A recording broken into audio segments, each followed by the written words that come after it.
I call Barbara Stewart. Thank you, Mr Speaker. I stand today on behalf of New Zealand First to support the third reading of the Health and Safety Pike River Bill speech. Mr Speaker, I must quote from the NZIER report from the Ministry of Business, Innovation and Employment. This sums up the situation regarding work very well, we believe. New Zealanders expect workplace safety conditions to be of a standard that controls the risk of accidents. In industries such as mining, maintaining safety standards are especially important since the environment and operating conditions present a complex range of hazards. These range from occupational safety hazards that impact on individual workers through to catastrophic accidents that result in multiple injuries and fatalities, as well as economic, financial, social and environmental damage. And I would like to add to that the human loss of life that is catastrophic. We welcome the decision to split this important piece of legislation into 3 separate bills.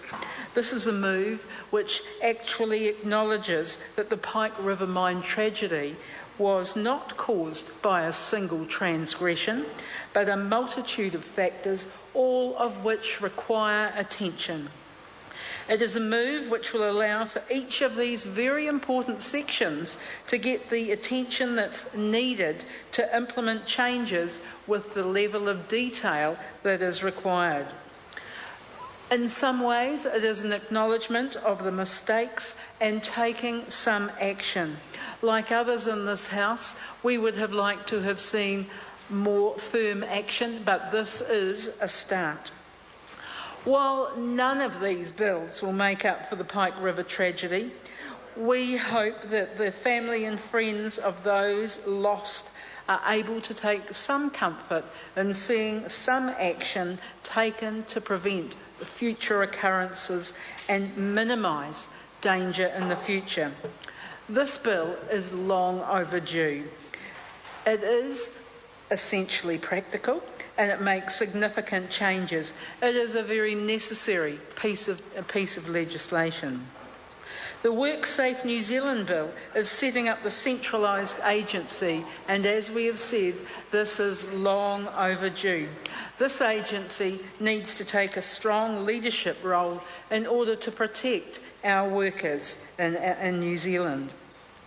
We applaud the amendments made by the Select Committee, which ensure a sole government agency which will have centralised responsibility. This will lead to responsible health and safety practices being undertaken. But like previous speakers, we believe that the board must be a tripartite model. The board can't afford to be party political and with changing members after every election. We're pleased to hear from the Minister that WorkSafe New Zealand will have the necessary resources to carry out its functions and to ensure that these objectives are met. That is absolutely paramount. We hope too that these functions will be monitored and that the objectives are met, and if this organisation is not meeting the requirements, that some action is taken. We cannot afford to just sit back on our hands. This is an area that does need to be followed up. The Health and Safety and Employment Amendment Bill is a positive step forward too towards the goal of reducing workplace injury and death by 25% by 2020. The Mines Rescue Bill is another very important piece of legislation. We know that underground coal mining has its unique risks, but the bottom line is that all mining, all tunnelling and quarrying is hazardous, if not dangerous. New Zealand's health and safety record is very poor compared to other countries, particularly when we read the report of the Royal Commission.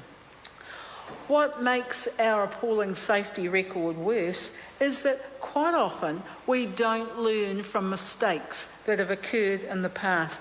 We want to see changes. Every worker has the right to go home at the end of their working day, uninjured and able to carry on and come back to work the next day. We cannot afford to ignore advice which would save lives. This piece of legislation, New Zealand First hopes, will change that. The Mines Rescue Bill ensures that the Rescue Trust is able and ready to respond to any future mining emergencies. We can't have a repeat of what we saw with Pike River.